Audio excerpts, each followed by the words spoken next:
У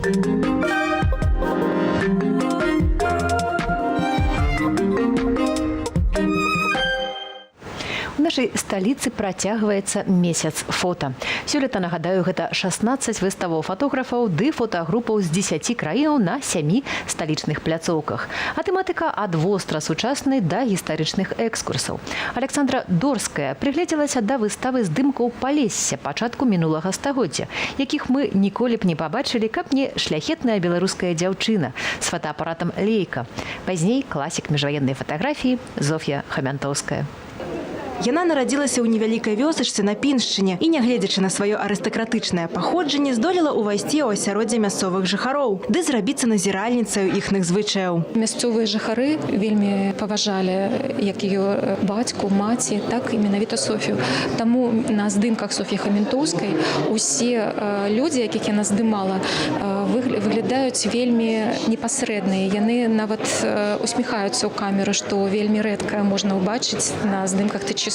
Сакрэт нязмушанасці фота не толькі ў гэтым. Зоф'я Хамянтоўская карысталася фотаапаратам Лейка і часта здымала схаванай камерай. Таму ёй удавалася папільнаваць такія жывыя моманты. Да нядаўняга часу беларусы не ведалі пра сваю знакамітую зямлячку. Імя Зоф'і Хамянтоўскай сталася адкрыццём дзякуючы польскаму фонду археалогія фатаграфіі, што з 2008 года захоўвае і кансервуе архіў мастачкі. Зоф'я Хамянтоўская нарадзілася ў Парахунску на Палессі. Каля 30 гадоў пераехала ў Варшаву, дзе працавала прафесійнай фотографкай, а пасля Другой сусветнай вайны эмігравала ў Аргентыну разам са сваёй сям'ёй. На выставе арыгіналы, якія ацалелі пасля вайны, невялікія аўтарскія кантролькі. Паўзірацца ў суд Палесся можна да 28 кастрычніка. Александра Дорская, Белсад. Тым часам восеньскі салон з Белгазпрамбанкам адчыніў дзверы ўвосень у сталічным палацы мастацтва ў 4-й раз. Колькасць мастакоў сёлета рэкордная. Заявак было больш за 450, прэзентуюцца 124 мастакі, большасць упершыню і 26 галерэяў, а таксама упершыню калекцыянеры. Першыя высновы, якія проста кідаюцца ў вочы, гэта тое, што беларусы трымаюцца сусветных трендаў, як хоць бы эко-арт, але і прыглядаюцца да уласнай аўтэнтыкі.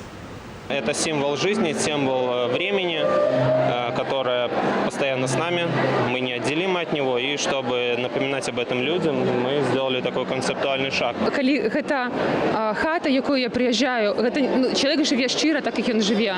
Я бачу гэта мяне крынае, таму што гэта чалавек прыйшоў да таго, да чаго ён хацеў прыйсці ўсё жыццё.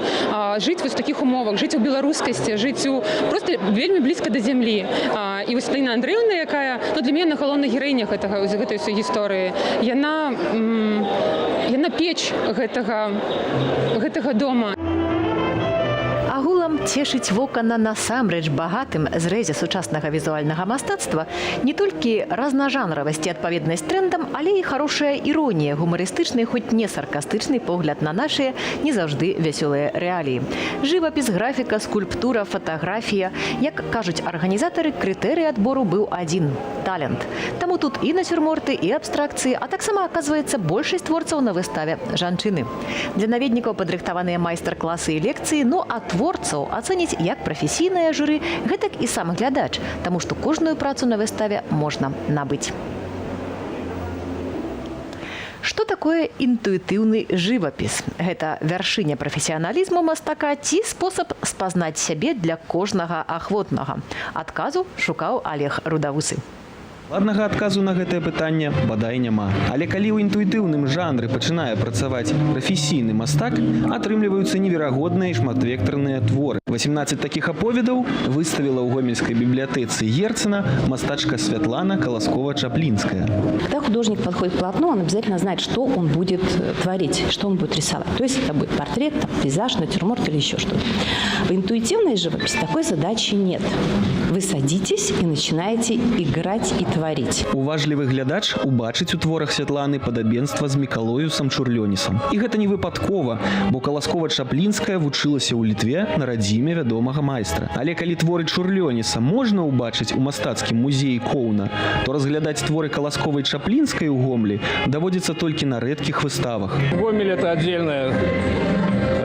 отдельный город Беларуси, в котором совершенно неактивна художественная жизнь, и отношение к этой жизни соответствующее. Магчыма, калі-небудзь у горадзе над Сажом з'явіцца ўласная галерэя сучаснага мастацтва, дзе творы Святланы Каласковай-Чаплінскай зоймуць пачэснае месца. А пакуль што азнаёміцца з ейнай творчасцю можна да 4 лістапада ў цэнтральнай гарадской бібліятэцы Гомля. Олег Рудавусаў, Белсат. Магчыма, у Гомлі хутка з'явяцца галерэі, тым часам у Магілёве з'явіўся арт-двор. 8 мастакоў ператварылі шэры магілёўскі двор у сапраўдную арт-прастору. На вуліцы Дзяржынскага, 4 з'явіліся графіці, роспісы і нават мурал. Каб змяніць гарадское асяроддзе, мастакам спатрэбілася ўсяго 2 тыдні.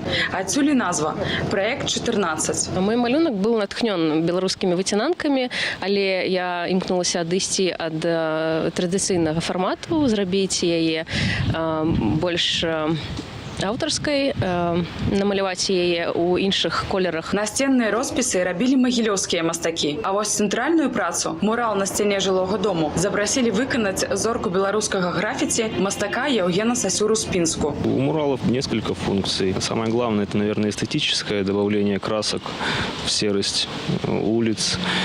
Ну и хорошо, если в рисунках заложен некий смысл. Мурал у магілёўскім дворыку адлюстроўвае дарогу як метафору жыццёвага шляху чалавека, над якой блішчыць путяводная зорка. Вначале мы собрали предложения от жителей города, потом они голосовали в социальных сетях за шорт-лист из дворов. И вот сейчас уже последний этап реализации проекта. З'яўленне проекту 14 было б немагчымае без дапамогі кампаніі «Капарол Центр». Яна падарыла фарбы для мастакоў. Цяпер усе працы скончаныя, і аматары урбан-арту могуць ацаніць адноўлены магілёўскі дворык. Ольга Васильева, Магілёў. А з Магілёва перамесцімся яшчэ і ў горадню, дзе чакалі песень, а атрымалі монаспектакль. У гарадзенскай этнапрасторы цудоўня адбыралася творчая сустрэча з бардам, паэтам, акторам і адданым гарадзенцам Віктарам Шалкевічам. І хоць прыхільнікі спадзяваліся традыцыйна пачуць любімыя хіты, але не былі расчараваныя празаічнымі творамі артыста пра Святлану Алексіевіч, Боба Дылана ды сучасныя беларускія рэаліі. Сам жа Віктар Шалкевіч сказаў, што стараецца адчуваць нарастанне новых плыняў, новай моладзі ды яе патрэбаў. Кольки там эту траву не выпаливают, так, все равно трава з'является. Так, выпалил одну, другая з'явилась, третья, четвертая. Все равно некое из поколения, якому не хочется сидеть по хатах, жевать эту жуйку, яка по телебачу не идет. Он спевая песни про город, где мы живем. И все докладно рассказывая про это. Даже представить невозможно Гродно, а в огородне дождь это можно гимном Гродно называть. Творчество подобається, тому що це наше, це білоруське, і тому воно потрібно тут бути, і воно повинно тут бути. Аматараў творчасці Шалкевіча сабралася настолькі шмат, што ў памяшканні не хапіла вольнага месца. А некаторыя ўвогуле назіралі за імпрэзай праз адчыненыя дзверы. Шалкевіч не даваў вялікіх выступаў у горадні ўжо 5 год. Напрыканцы сустрэчы Віктар Шалкевіч абвесціў пра свой новы альбом, які з'явіцца да ягонага 60-годдзя. А музычны выступ артыст паабяцаў зладзіць для гарадзенцаў бліжэйшымі тыднямі.